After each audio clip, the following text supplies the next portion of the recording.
Alright, how's it going? This is Sam from thinkparticle.com, and here today we're going to look at some modeling tips inside of R13, because R14 is, but R13 you still want to be able to model and do it in ways. And something that I actually was not aware of when I started out, and for the longest time, that there are some tools in Cinema 4D for modeling that are similar to sculpting.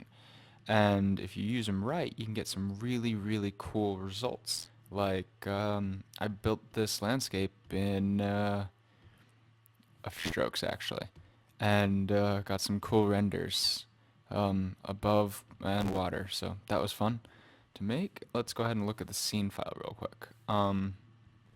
So let's go ahead and pop up, and here is our landscape. It's actually just a plane, and it has been, oops, right here, and it has been sculpted. And then I added some with displacement, or sorry, underwater polygons. That'd be different. That is the ground with the underwater polygons have stuff cloned onto them. The water is right there. That's also very low poly, cloned on to the bed of the ground, and then a dinghy or two that animate. I was thinking about working with that more, but I have not done that yet. So anyways, let's go ahead and look at this tool. And if you guys want to look at this project file, make sure it's downloadable on my blog. So go ahead and make a new file. Let's go ahead and just make a nice big plane. Let's say 1200 and 60 by 60 for segments. Hit C to make it editable. And I wanted rid of the Fong tag, so I did. So you're welcome to keep it. Let's go ahead and go to polygon selection mode and right click, and you can go to the brush tool, and you can also find that, let's see, let's try and find it. Probably going to be under mesh. Okay, transform tools, there's brush, iron, and magnet. We're just gonna look at the brush tool. So let's go ahead and look at these. You have a few options right here. Off the fall off. You have different types of fall off on these brushes. So you have a sphere.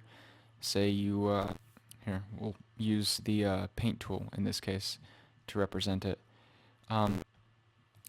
If we just click, you can see the fall off grows. So let's do that again, but this time let's do it with constant, and it's just completely solid. The fall off is, well, there's no fall off actually. Then we have fall off. We have dome fall off, and all of these others. We have spline fall off if we wanted to use that. But let's just go with bell and check these out. We have the strength of the brush, so down to 0%. It will do absolutely nothing. So if we put it at 100%, it will respond. So food for thought. You can change the scale of the brush. It will scale the brush depending on your view. It's a circle. It's always relative to the polygons. So let's go ahead and set that to 100 and keep the width as is. And we can check surface or surface. And it changes I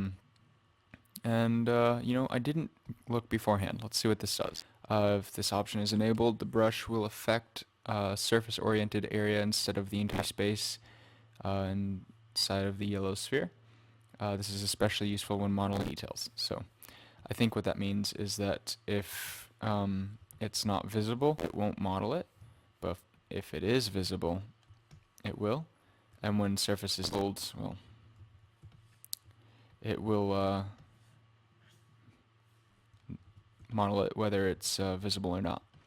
So let's go ahead and look at what these tools do, keeping the surface on. So smear is kind of a, well, I thought it was like the grab brush, but it kind of polygons around, I guess. And it can be useful to do that sort of thing, just pushing polygons up from the side. Yeah, so there's a smear brush. Let's look at the pull brush. Let's look from the side. Now let's look above. So it pulled it towards us. Let's go to the top view. And let's look from the side. Okay, it pulled it towards us. So what this does is it pulls polygons towards you, as you can see there. Next, let's look at the surface brush. This will always push polygons up. Very handy. Or I guess it might pull them along their normals, actually. But if you wanted to create a quick, landscape like this, you could very easily and have a very, non-generated looking landscape, which is helpful in many cases. I do believe it goes along normal. That looks really cool right there. Anyways, let's go back, and then there's the normal brush, which will pull them along their normals. So as long as don't lift your mouse up when it's one and you have a flat plane, it will pull them all along their normals and go just up. So helpful. And then we have the rappel brush. This one's fun. It pushes polygons away from each other. So it would be interesting to make like river beds this way. You can just kind of push out polygons. I mean, you decide how you're going to use this, but there's just a few rules. And next, the spin brush. It will spin your polygons, which from this angle isn't always perfectly helpful, but if you do it just so slight and get something like that, it can be neat. Very strange, but cool. You can also do something like from the side view, you can go ahead and create a wave, but you're going to need to turn this up a bit. So you could do a crown wave.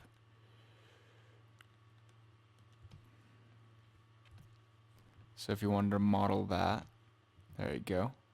You might want to add more polygons and use the flag, and then you can use this smooth brush to kind of smooth it out a bit. But it could be pretty sweet. So let's go ahead and undo all of that. Let's go to the twist. And this one's a little different. I can't really tell yet what the difference is between this and the spin brush, but I can see the change. I think it goes a little, well, I think, I don't know. You beat that one. The spin brush spins all of the polygons. Twister spins the general vicinity just a more, and it doesn't seem to be as chaotic. Like this is really chaotic spin brush, but this looks just a little more organized from the twister. So food for thought. Then there's the vortex brush, which is another rendition of spinning stuff, and I think it pulls it towards you as well. Yep, and that creates a really cool effect. So if you wanted to create really strange looking landscapes with this, you could. You could create waves crashing up against rocks, however you want to model. So anyways, the rest of these, besides, let's go ahead and model this real quick and look at the smooth brush. You can smooth out the geometry of the grid. Whoa. It averages out the positions of the points. Um, so handy. Um, Less deformation. And we could add a Fong tag.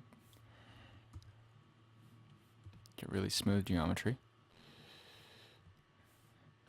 So, anyways, the rest of these are for weight maps, and those are vertex maps. Sorry, those are handy in many cases. You can use them for selections for, say, let's do the jiggle deformer, and create a map. And let's hit play and move the polygons around.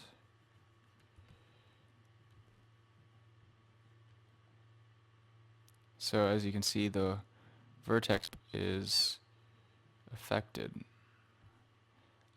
It's more structural, I think, where the vertex map was. Yep, definitely. So that's cool. You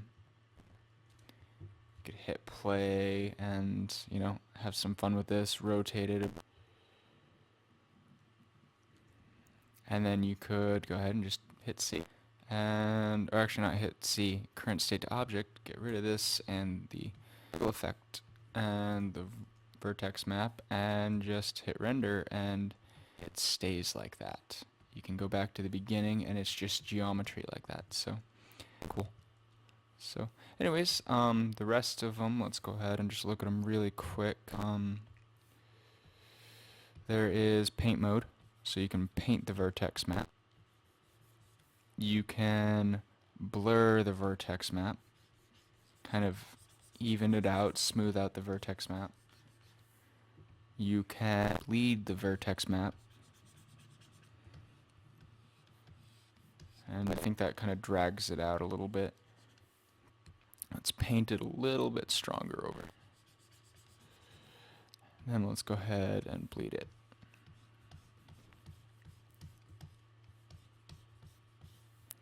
We can turn up the strength.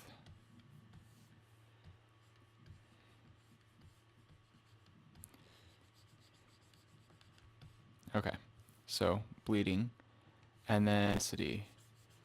I think this just takes all of the vertex and anything that already has vertex value above 0, which is red, applied, it will just turn up to whatever it is. So in that case, it was a little above, 100. It was kind of 300%. That's what that was doing. But now we have our vertex map all at 1%. We could again add the jiggle deformer. Hold shift and it'll put it as a child. Put stiffness as the vertex map right there. Play. And just move the guy around. Move the geometry around.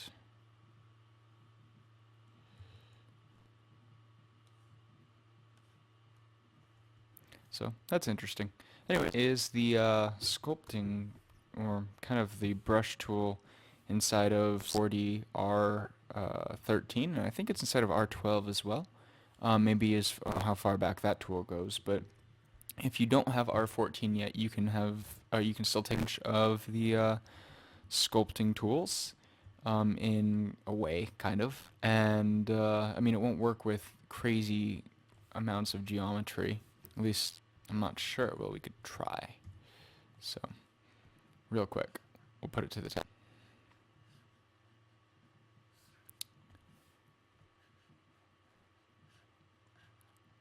But anyways, it's definitely handy to have this sort of thing. So I guess it works with this much geometry. Let's take this and subdivide it.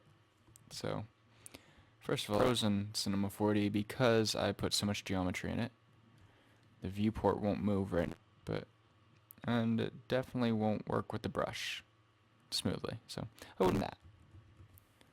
But it does work with at least 240 pixels. So And be careful to not have a select polygons because it will, or I mean, unless you want to, you can kind of mask off your selection and just edit that, but you know, it will only edit the selected polygons if selected. So just a heads up. Anyways, that is the brush tool, and you can make some fun stuff with it, like landscapes, and make cool renders. So anyways, hope you guys enjoyed this tutorial. Sorry if it ran too long. Make sure to check out thinkparticle.com, and I'll see you next time.